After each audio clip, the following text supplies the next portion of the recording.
What's up, y'all? It's Friday, October 29th. It's one of my favorite times of the year. End of October, Halloween, right around those magical 3 days.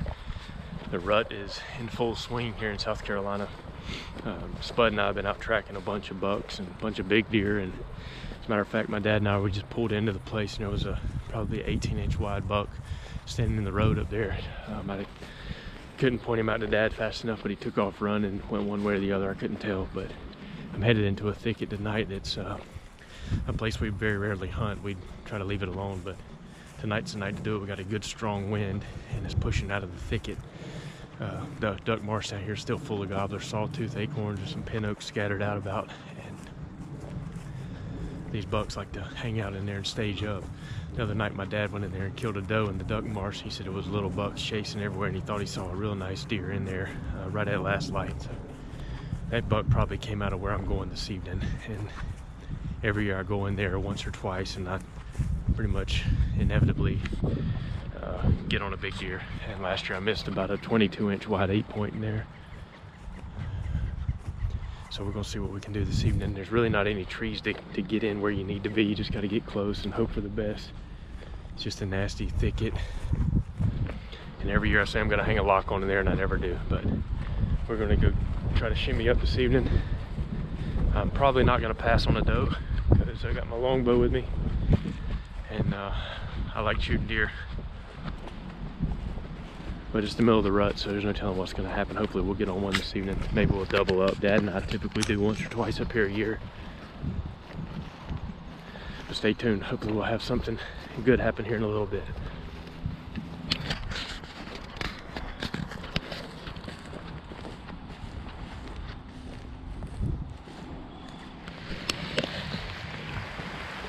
It's raining in October again.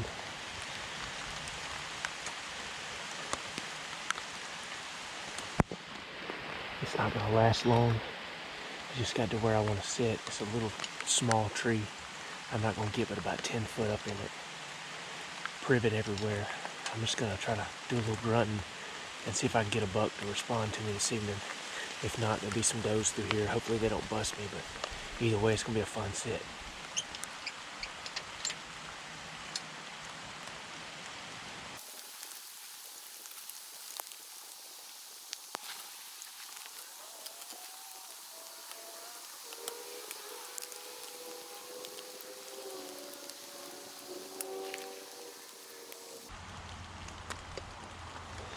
Next year I need to come in here and hang me a lock on, but I still never do it.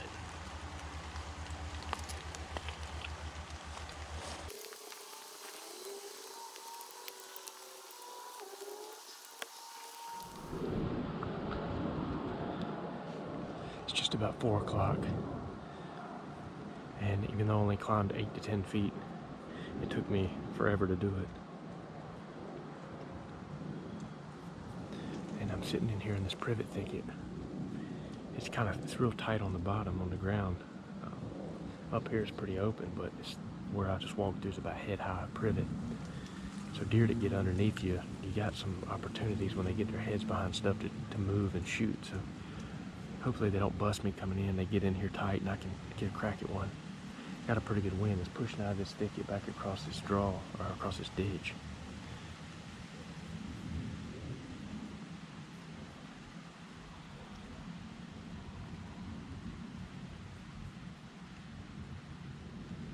Not any distance off the ground. Like,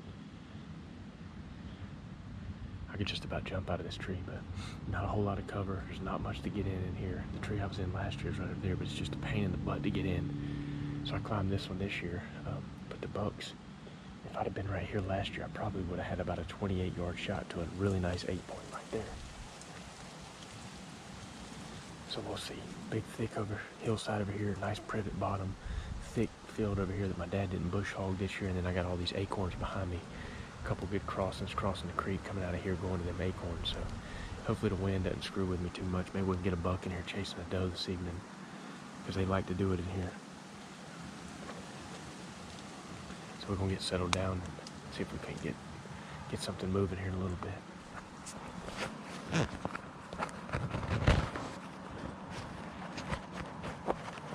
I did bump one little deer coming in. It was bedded just across the ditch over there. But we'll see. It's a pretty evening. It's raining in October.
I just smoked a giant.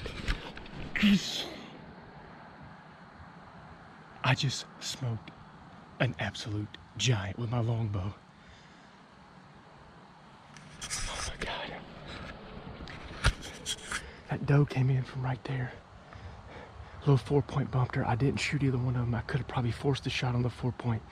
And then I look back over here and there's a nice buck coming through. And he got right there. And I don't know what it is. I think when that doe smelled me, she put off a different scent. Because he didn't smell me. I never walked there. The wind's perfect. And when he got to where she saw me, he locked up. And then he turned and, God, I'm so tickled. He turned and it just happened to give me a perfect 20-yard shot. I plowed that sucker dead behind the shoulder. I could see the broadhead hanging out the other side. Yes, sir. Biggest deer I've ever shot with my longbow. It ain't even, it's 420. 420 and I already smoked a big one. Yes, sir. Oh, the rut is crazy right now. So I haven't been in the tree.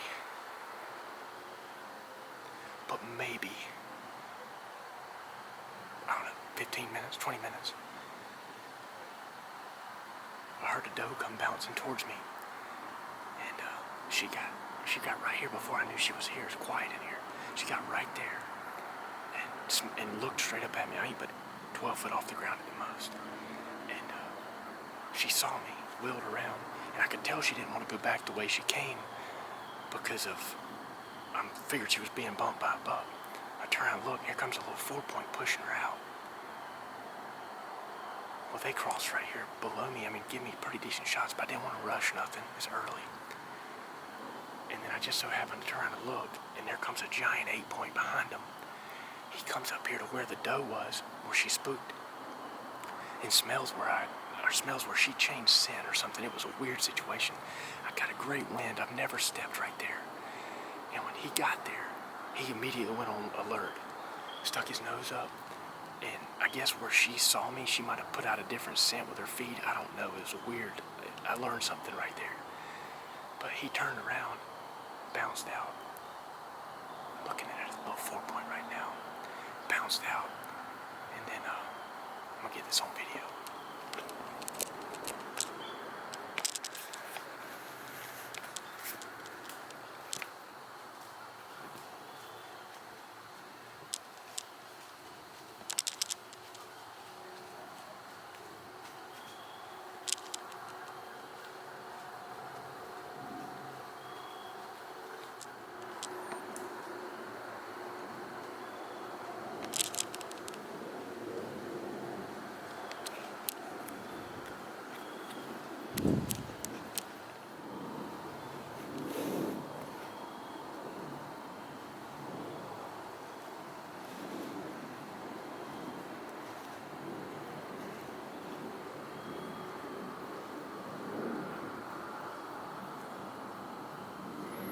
These suckers don't care during the rut.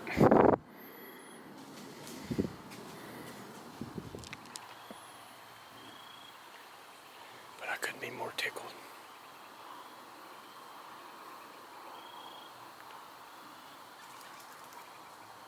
A homemade longbow and the biggest deer I've ever shot. With a stick bow, probably. I killed a couple nice deer, but that right there that's a big deer. His neck's huge.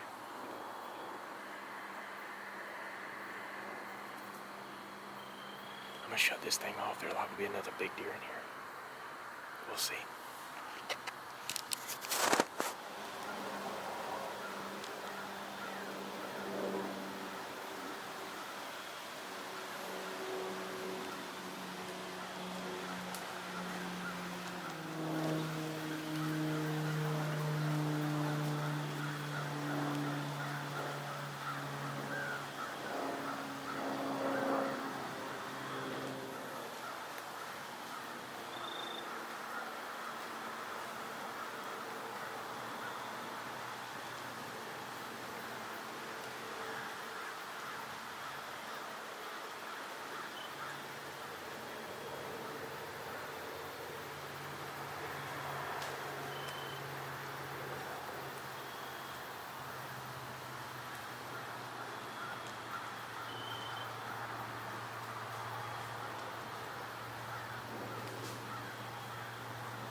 So it's been a pretty incredible afternoon so far. It's still only 6 o'clock, but we got some weather moving in. Pretty good cloud behind me back there. Dad just looked at the radar and called me and said that it looked like it was going to rain for about 30-45 minutes. So I'm not too concerned about the blood trail. We got Spud at home if need be, but we're gonna go ahead and get down and meet up and just come here and see if we can't recover this deer before the bottom falls out and makes it just plumb miserable. So I hadn't seen any other deer. Dad's seen 4 so far, 6.3 does. So we're gonna go ahead and pack up, get the camera stuff down, and meet Dad here in a second. I don't know if this is gonna give you any idea, but where my foot platform was, I can just about touch with my bow. That's how high I was in that tree. And that buck that walked right under my tree was standing right here. That was right there. But gonna go meet Dad and hopefully make short work of recovering this buck.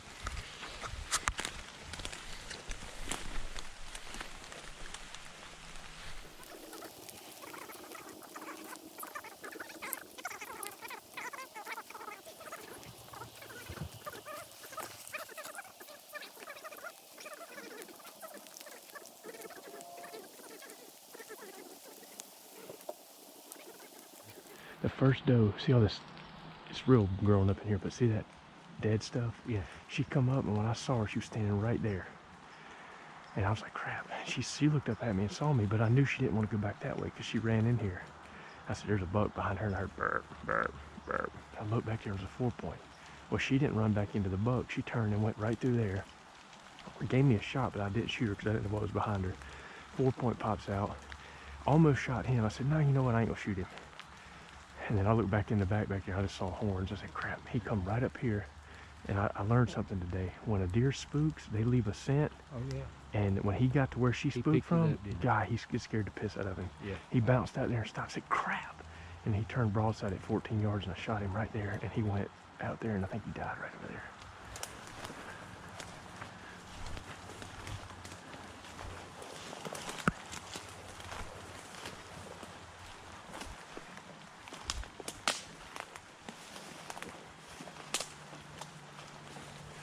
So this is where the doe was at, and I was right there. And I shot him. He bounced right over here. It's 14 yards to right here. Well, that's what it ranged at. It looks further than that, don't it? I called it 20, but then I ranged it, said 14. That's at least 20. That's what I thought. God, yeah. But I shot him right here somewhere. I can't tell you exactly where. I think he was like right, I think I shot right through the top of this stuff. There's his. Or you were just right here.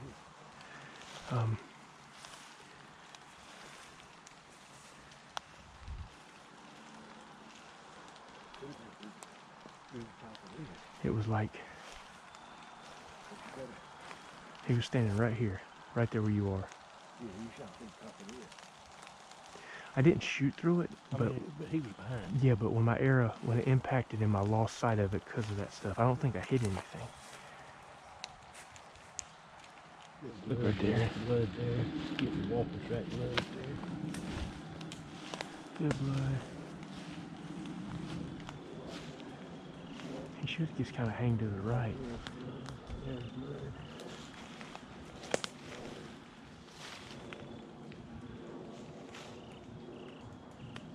Blood all up here.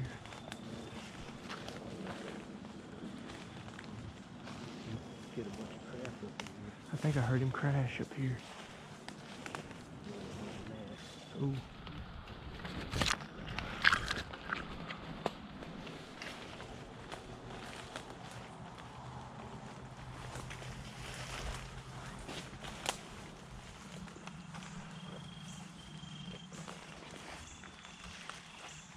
Here's my arrow. Yeah, sure is.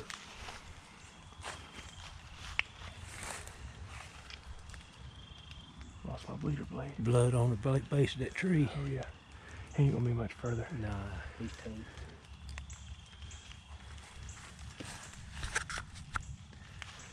Yeah, there's blood on the top of that tree. Blood all through here.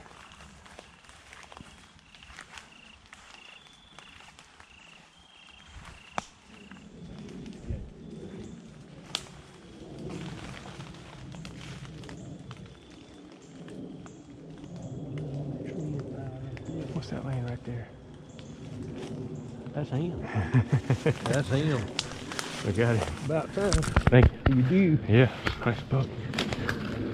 He ain't as big as bodies I thought he was. Yeah. They didn't get deer from the back. That's a 9-point. I fried that sucker right there. Working on being a 10-point. Pretty darn good sized deer, Jamie. That ain't no darn No, slouch. he's laying in a little hole. That's a nice deer. That is a very nice deer. Yeah. 1, 2, 3, 4, 5. You count that redneck point. Yeah. He broke off right there. 8, 9. He ain't as big as I thought he was, but I don't. I was. No, I'm not saying that at all. You know I don't care. I about shot the 4-point. That's a darn. You fried that thing. Yeah. I hit him perfect. I watched it come out the other He got side. lung hanging out of him over here. Yeah. I mean, that's literally long. Yeah. That's a big old body deer. Yeah, that's a nice deer.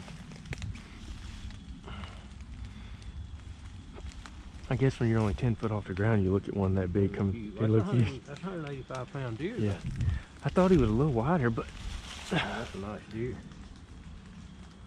He couldn't take it no more. Had to run here and lay down. Is that your entry? that's the exit. That's the exit? Yeah. You shot him from the other side? Yeah. Good old deer. That's a nice deer. Yeah. I'm tickled. Heck yeah. Look at him. Oh, I swear I could smell him. I smelled one walking to my tree a while ago. Yeah.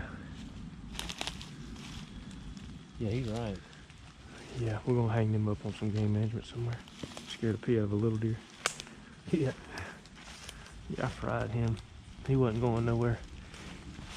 Pretty good pose he's in right there. Mm-hmm. Let me get some pictures. Well, Oh yeah. I'll take that. Well, it ain't your deer. No, it ain't the one that was back there at the back. But there's probably a whole different crowd of darn deer up here. Yeah. Oh, keep making killing free.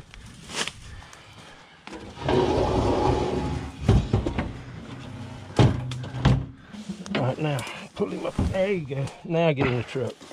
I got him. That's ramp slick. You ought to be able to get him pretty easy. That's a damn big old deer, boy. That ain't no little one. When they long as the tail of the truck bed. Yeah.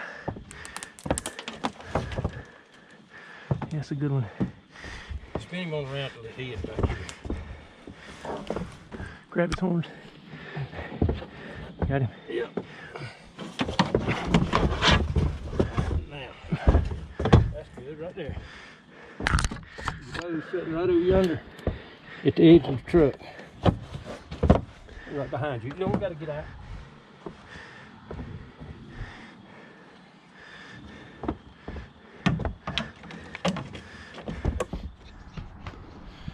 So I realized after I got done editing that video that I said we were in South Carolina, and actually we were at our farm in Grover, North Carolina. And same farm my dad killed his big deer earlier in the year as a big 137 3/8 inch 10-point. He shot low, and it was the only deer we didn't recover with spud last year. My dad swore up and down that he hit him too low. And in fact, he actually caught enough of him to kill him, and the deer went 1.6 miles and was dead in a kudzu patch after we tracked him 1.2 the night before. Kind of a tough pill to swallow, but I shot that deer.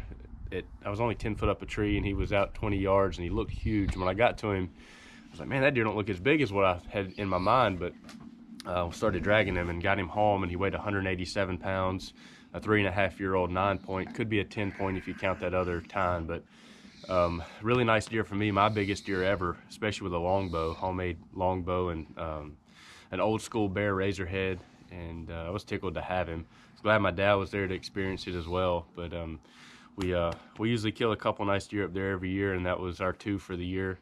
And hopefully next year, if tradition holds true, I'll be back in that same little tight thicket, and another buck will chase a doe to me. I've probably hunted that thicket maybe 5 times in the last 3 years, and every time I've had a chance at a nice buck. They've all been within compound range. I haven't been able to shoot them every time with that longbow, but they're always there. So it's one of those special little places. And if it ever rains in October and I got a decent wind pushing out of I guess that would be the southwest, I can go in that little place and the wind pushes my scent right out of that thicket, and they're always there. So I was tickled to have that deer, and hopefully next year we'll be back in there able to get another one on video. So appreciate you taking time to watch it, and hopefully next year we'll have you another video.